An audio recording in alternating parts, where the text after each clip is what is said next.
चीन के भंवर में नेपाल ने भारत का किया बिगाड़। भारतीय सेना में घटी नेपाली गोरखाओं की तादाद। नेपाल में भारत विरोधी लहर का दिखा बड़ा असर, लेकिन सेना ने निकाल दिया सबसे बड़ा तोड़। इंडियन आर्मी की जान है गोरखा जवान, लेकिन नेपाल ने कर डाला सबसे बड़ा कांड।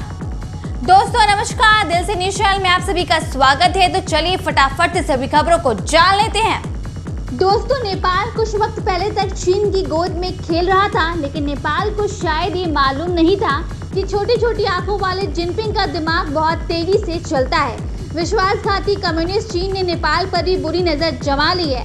वैसे भी चीन किसी देश को कुछ समय के लिए ही दोस्त मानता है, फिर जब उसकी जमीन हड़पना चालू करता है तो फिर विवाद होना लाजमी है। हम नेपाल के साथ साथ श्रीलंका और पाकिस्तान को भी काउंट कर सकते हैं, जो कर्ज नहीं चुकाने के चलते सब कुछ गवा चुके हैं। लेकिन दोस्तों नेपाल ने तो चीन के भंवर जाल में अपना सबसे बड़ा हिमायती यानी भारत ही गवा दिया है। वो लगातार भारत की अनदेखी करता रहा तो चीन लगातार नेपाल को भारत के खिलाफ भड़का रहा है। नेपाल ने काला पानी, लीपू लेक जैसे इलाके को भी अपना बताना शुरू कर दिया और नया मैप भी जारी किया, और ये सब उसने चीन के कहने पर किया, लेकिन फिर भी भारत ने उसके खिलाफ कोई एक्शन नहीं लिया। लेकिन दोस्तों इसी दौरान नेपाल ने भारत की सेना को बड़ा झटका देने के लिए एक ऐसा कदम उठाया जिससे उसके लोगों को तो रोजगार तो गया ही, बल्कि भारतीय सेना के बीच दूरियां भी बढ़ गई हैं। और अब इस मामले में जो खबर सामने आई है वो बहुत ही चौंकाने वाली है, क्योंकि मोदी ने नेपाल का पूरा अल्टरनेटिव तलाश डाला है। मतलब ना रहेगा बांस और ना बजेगी बांसुरी।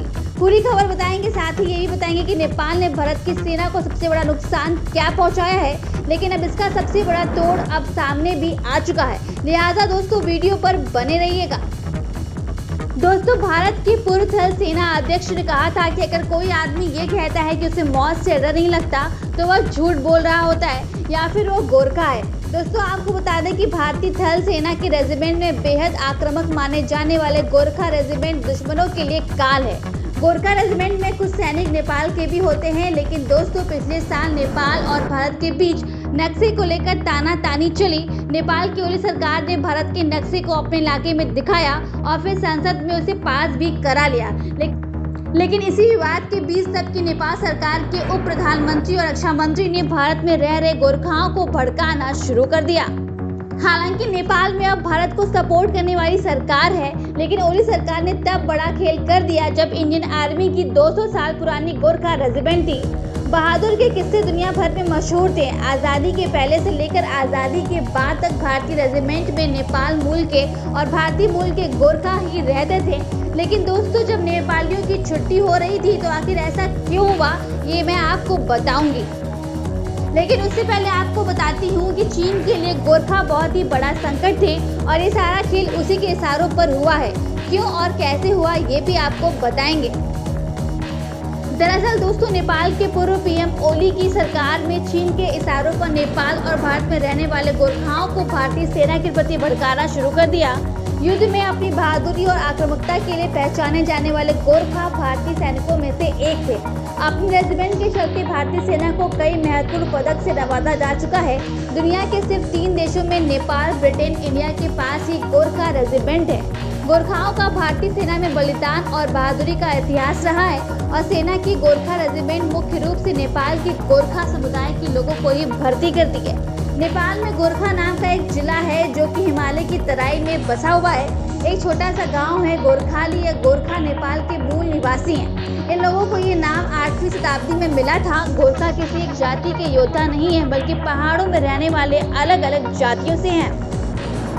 इनके यहाँ जन्म के साथ ही बच्चों को सिखाया जाता है कि डर के जीने से बेहतर है मर जाना। भारतीय सेना में 2 तरह के गोरखा सैनिक शामिल हैं।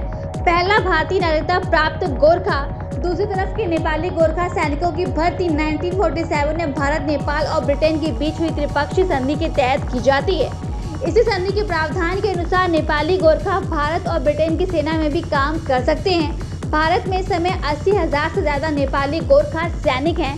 लेकिन दोस्तों ओली सरकार ने न इन गोरखाओं को रोकना शुरू कर दिया है, बल्कि भारतीय सेना के गोरखाओं को भी अपनी सेना में भर्ती करना शुरू कर दिया है। नेपाल की इस हरकत पर आपकी क्या राय है, कमेंट करके जरूर लिखिएगा। वहीं क्योंकि भारतीय सेना में शामिल ये गोरखा सबसे ज्यादा चीन की ही बैंड बजा रहे थे।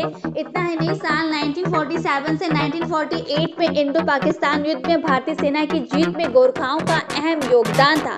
वैसे भारत की सेना में तिब्बती लोग भी शामिल हैं और गलवान घाटी में इन्हीं कमांडो से चीन भिड़ा भी था। चीन इन दोनों योद्धाओं से बहुत डरता है, इसलिए उसने नेपाल सरकार को उकसाना शुरू कर दिया और इसकी शुरुआत पिछले साल ही नहीं बल्कि इसकी नींव तो साल 2008 में ही पड़ गई थी, क्योंकि उस समय भी यह कहा गया था कि नेपाली गोरखाओं को भारतीय सेना में जाने नहीं देंगे। कुछ ऐसे कयास लगाए जा रहे थे कि भारतीय सेना में नेपाली गोरखाओं को आना बंद हो जाएगा, लेकिन ऐसा नहीं हुआ। लेकिन अब इसका असर देखने को मिल रहा है। नेपाल की बर्बादी पर मोदी का बड़ा एक्शन, सेना ने निकाला गोरखाओं लड़ाकों का तोड़। दोस्तों, भारतीय सेना में इस वक्त गोरखा जवानों की कमी है। अगर कुल देखें तो इस वक्त 4500 गोरखा जवानों की कमी है। यह कमी पिछले 1-2 साल से आई है, जिसे देखते हुए मोदी सरकार ने बड़ा एक्शन लिया है और सेना को इसका अल्टरनेटिव तलाशने के लिए कहा है, जिसके बाद इस समस्या से छुटकारा पाने के लिए भारतीय सेना में जवानों की भर्ती में एक बार की छूट दी गई और गोरखा रेजिमेंट में उत्तराखंड के युवकों को भर्ती कर लिया गया। इन्हें इससे भर्ती किया गया है क्योंकि ये काफी हद तक गोरखा के समान है। भारतीय सेना को उम्मीद है कि जल्द ही गोरखा जवानों की कमी पूरी हो जाएगी। आपको ये भी बता दें कि गोरखा रेजिमेंट में गोरखा ही होते हैं, चाहे वो भारत के हो या फिर नेपाल के या फिर ब्रिटेन के। भारतीय सेना में 7 गोरखा रेजिमेंट है और 4 गोरखा रेजिमेंट सेंटर जहां गोरखा जवानों को ट्रेनिंग दी जाती है। 5वीं और 8वीं गोरखा की ट्रेनिंग शिलांग में होती है। पहली और चौथी गोरखा की ट्रेनिंग हिमाचल में और तीसरी और 9वीं गोरखा की रेजिमेंट की ट्रेनिंग वाराणसी में होती है। ये सभी गोरखा रेजिमेंट आजादी के पहले के हैं। तो दोस्तों, इन सभी खबरों पर आपकी क्या राय है नीचे कमेंट करके जरूर बताइएगा। साथ ही आगे किस टॉपिक पर वीडियो देखना चाहते हैं इसे भी कमेंट सेक्शन में लिख के जरूर भेजिएगा। जाने से पहले वीडियो को लाइक, दिल से न्यूज़ चैनल को सब्सक्राइब कीजिए और वीडियो को दोस्तों के साथ शेयर करना बिल्कुल ही मत भूलिएगा। हमारे स्पेशल रिपोर्ट को अंत तक देखने के लिए धन्यवाद। जल्द मिलते एक और विस्फोटक खबर के साथ, तब तक के लिए मेरा नमस्कार। जय हिंद।